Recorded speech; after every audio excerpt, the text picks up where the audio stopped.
do Ratinho Júnior está dizendo que o Flávio Bolsonaro pode ganhar no primeiro turno porque ele tem uma folha em branco. Bom, ele não é uma folha totalmente em branco, porque o próprio nome Bolsonaro tem um peso nisso daí, ninguém esconde isso, né? Mas, de fato, isso é um ponto que ele está colocando que eu falo para vocês que é importante de fato. Qualquer crítica que o Lula faça ao Bolsonaro é o Bolsonaro pai. O Flávio Bolsonaro não é necessariamente o Bolsonaro pai. Ele tem, lógico, algumas características, acredita, né, na mesma filosofia, mas críticas pessoais não pegam. Ele não é o Bolsonaro, ele é outra pessoa, né?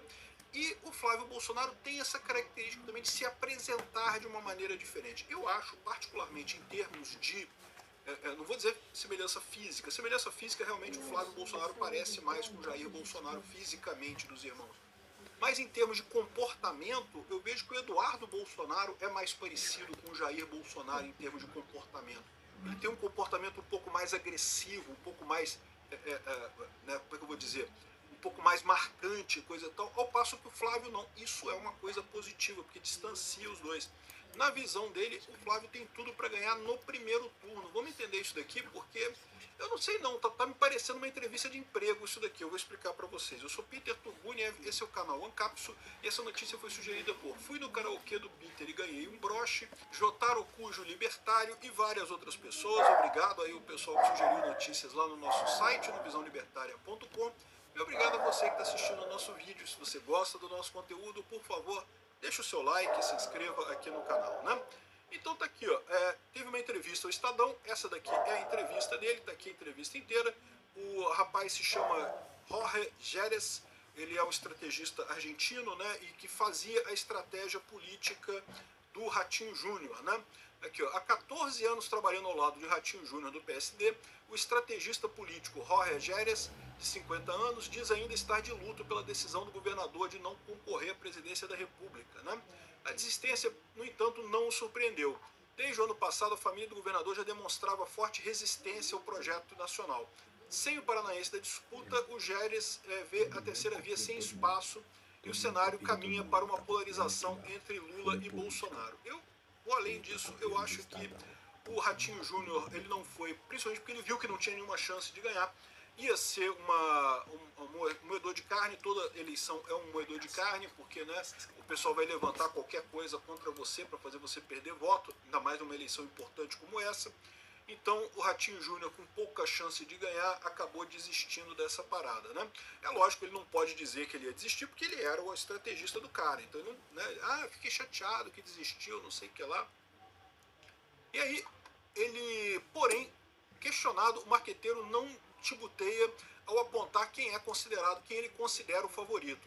Com 81% dos brasileiros querendo mudança, segundo o Instituto Alfa, é quase impossível o Flávio Bolsonaro não ganhar no primeiro turno. Ou seja, não é que ele está dizendo que ele acha que o Flávio Bolsonaro tem chance de ganhar no primeiro turno, não. Ele está dizendo que é quase impossível ele não ganhar no primeiro turno, né? Ele é nascido ao sul de Buenos Aires, é argentino, né? Jerez é formado em publicidade e comunicações, eu não sei o que lá. E uma das suas passagens foi pelo grupo Carrefour, onde atuou como gerente de publicidade e imagem. Jerez diz que foi no varejo que aprendeu a simplificar mensagem e falar com a Dona Maria e com o seu João, lógica que depois exportou para as campanhas eleitorais, né? Com o fim da campanha de Ratinho Júnior, Jerez foi sondado para atuar junto à equipe de Flávio Bolsonaro e esteve com o senador na semana passada. Tem uma ideia de app web que vale milhões? Com a Hostinger... Flávio Bolsonaro busca marqueteiros que evitem radicalização na campanha. Ele quer marqueteiro para fazer a coisa simples. E ele está certo nisso. Eu já falei para vocês que ele está certíssimo. O pessoal da direita vai votar no Flávio de qualquer jeito. Ah, mas tem briga na direita. Estão brigando daqui, brigando. Cara, isso é irrelevante, bicho. Eu fico me perguntando se esse pessoal não tem alguma estratégia para essa briga do pessoal na direita, tá? De repente a estratégia do Eduardo com o Nicolas, ele, eu brigo com você, você briga. Você sabe que entre youtuber tem isso também. Eu já combinei com algum youtuber, não vou falar quem é, porque não me interessa. Eu não gosto de entrar em treta. Tá? É muito raro eu entrar em treta. Mas eu já combinei, vamos fazer uma brigazinha aqui na internet, da audiência, cara. Da audiência, de briga aqui, eu falo um negócio aqui, você fala um negócio aí, a gente faz um negócio e cresce a audiência dos dois. Eu tô começando a achar que é isso que o pessoal tá fazendo entre o Nicolas e o Eduardo Bolsonaro, tá? Porque a verdade é que não tem lógica nenhuma essa briga, só pode ser isso daí, né? Mas isso não interessa.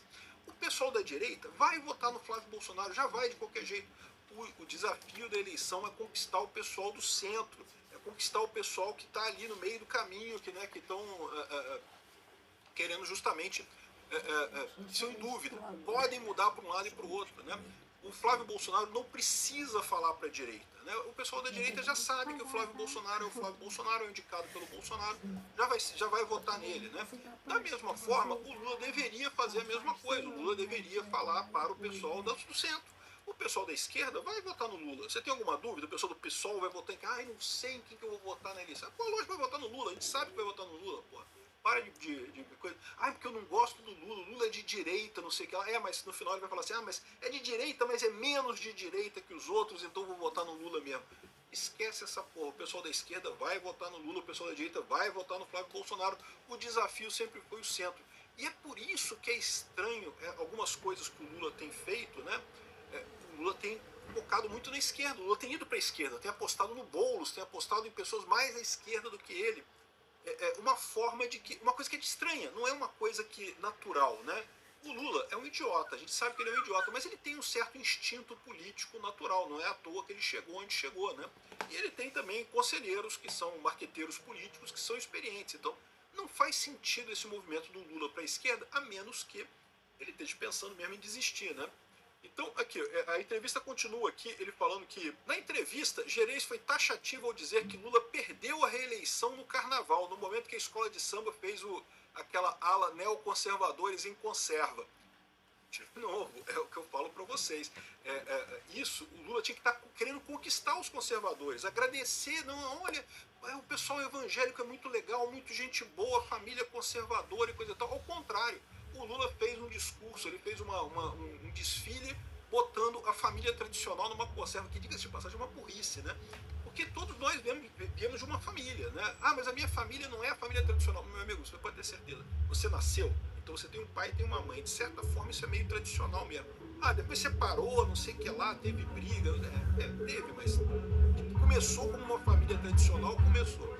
Então esse negócio de bater na família tradicional, raramente isso dá bom resultado, né? Ele tem razão nesse aspecto, né? Olha só a entrevista, muita coisa interessante nessa entrevista aqui. Com o Ratinho Júnior fora de disputa, há espaço para a terceira via? Diante de falta de opção, vai haver polarização e tensionamento. Já haveria de qualquer forma, né? Ele está querendo passar pano para o Ratinho aqui, né? E se Lula e Flávio tensionam, não há espaço para um terceiro nome. Nunca houve. E por que Ronaldo Caiado não seria uma opção? Nas medições qualitativas deixam claro o perfil que o brasileiro busca para o próximo presidente. Um homem entre 45 e 55 anos que já tenha algum currículo, algo a mostrar. Nisso se encaixam perfeitamente Ratinho Júnior e agora Flávio. Não estou enxergando outro. Não acredito que o brasileiro trocaria Lula por um Caiado, mas poderia trocá-lo por um jovem. Se o cenário é de polarização, a tendência é de continuidade com Lula ou de mudança com Flávio. Há um desejo por mudança. No carnaval, eu me lembro que estava em casa com minha família quando vi aquilo. Acadêmico de Niterói retratar a família em conserva em uma das suas aulas. Eu falei, o presidente acabou de perder a eleição. Não sei de quem foi essa ideia brilhante, mas num país em que 80% das pessoas são católicas, evangélicas ou cristãs, você ir contra conservadores e zombar da família, né, é suicídio, né? E não falo nem de um tipo de família, você tem pelo menos 8 tipos de família, e a tipologia aumenta cada vez mais, né? Família que é o pai sozinho, a mãe sozinha, não sei o que lá, família sem filhos, não sei o que lá. Mas é família, e eles falavam família em conserva, não falavam nem família tradicional em conserva, né? Acho que naquele dia o Lula perdeu a eleição. E agora, a percentagem de pessoas que enxergam a necessidade de mudança está em 81%. Eu nunca vi, nos 5 países que eu atuei, um cenário com mais de 60% de desejo de mudança em que a pessoa se reeleja, né? Ou seja, se o pessoal quer mudança, vai preferir um outro nome, né? O governo Lula costuma destacar a melhora de alguns indicadores econômicos, né?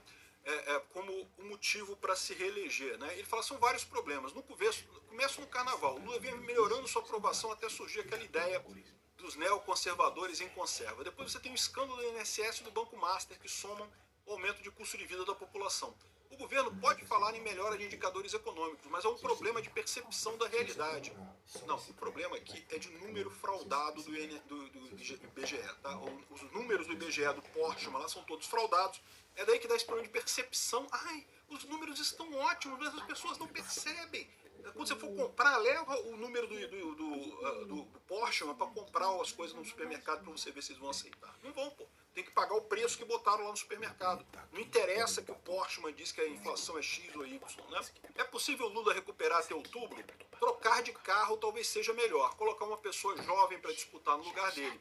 Com 81% dos brasileiros querendo mudança, segundo o Instituto Alva, é quase impossível o Flávio Bolsonaro não ganhar no primeiro turno. Não existe terceira via, não existe nenhum movimento cidadão. Isso é um ponto que eu também estou pensando nisso, né? Veja, tem alguns candidatos além do Flávio e do Lula, tá? Mas é muito possível que chegando perto da eleição vai haver o risco do Lula ganhar no primeiro turno ou o risco do Flávio ganhar no primeiro turno. E nessa situação, o voto útil passa a ser muito interessante. Tipo assim, eu gosto do Zema. Eu adoraria, eu não vou votar no Zema não, tá? Mas eu gosto do Zema. Eu poderia pensar em votar no Zema no primeiro turno e deixar para votar no Flávio só no segundo turno. Mas se chegar perto da eleição e eu ver que, caramba, tá arriscado essa eleição ser resolvida no primeiro turno, eu não vou votar no Zema não, vou votar no Flávio. Porque antes de mais nada, eu não quero que o Lula ganhe. Então assim, entendeu o problema? Você começa a ter o voto útil perto da eleição. Então hoje você tem ali o Caiado com alguma porcentagem, você tem o Zema com alguma porcentagem, você tem o Aldo Rebelo com alguma porcentagem. Esse pessoal todo vai acabar... Pô, peraí, eu vou votar de uma vez no Flávio ou no Lula, né? O pessoal do Aldo Rebelo certamente vai votar no Lula. O pessoal do Renan Santos certamente vai votar no Lula. Então, ou vai pro Lula ou vai pro Flávio para já tentar resolver no primeiro turno. É o que vai acontecer nessa eleição que ele está colocando aqui. Por isso que ele acha que o Flávio vai ganhar já no primeiro turno. Chegando, enquanto ainda tem alguma... Agora, nesse momento que está longe ainda, o pessoal fala, não, eu gosto do Zema, vou votar no Zema. Eu gosto do Caiado, vou votar no Caiado. Para pensar, você que está votando no Zema, que está votando no Caiado, vai chegando o dia da eleição, o pessoal fala, tá arriscado o resultado ser decidido no primeiro turno. E aí, se o Lula tiver mais votos, o Lula leva no primeiro turno. Porra, peraí, não, eu vou votar no Flávio de uma vez, então, para evitar esse tipo de coisa, né? Então, eu não sei não, tá? O que ele está falando aqui faz sentido, né? E ele está dizendo que o ideal seria o Lula trocar de pessoa, trocar o candidato. Eu não sei não, cada vez mais tem surgido essas dicas de que o Lula vai trocar de candidato, que ele vai desistir. Né?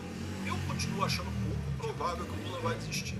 Mas a verdade é que parece que essa regra já saiu lá da esquerda. Da esquerda quer que o Lula mude, quer que o Lula troque de candidato. O Lula vai ficar de para-raio para ficar todo mundo batendo nele, quando chegar em cima da hora ele troca de candidato, bota outra pessoa para entrar ali, né? E eu falei para vocês, se for o Alckmin, eu temo, tá? Se for o Camilo Santana, eu acho que não vai ter problema, não. O Camilo Santana vai ser um outro Haddad, vai perder do mesmo jeito, né? Enfim, aqui, ó, o Flávio Bolsonaro está buscando um marqueteiro. Talvez isso aqui, porque essa entrevista que a gente está vendo aqui já é uma prévia desse casamento aí entre o Flávio e o Jorge Gérez, né?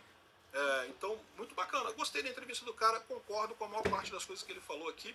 Só acho que o Ratinho nunca tinha chance mesmo, não tinha nenhuma chance de qualquer forma. Obrigado por assistir nosso vídeo até o final. Tem alguns links para você nos ajudar aí na tela.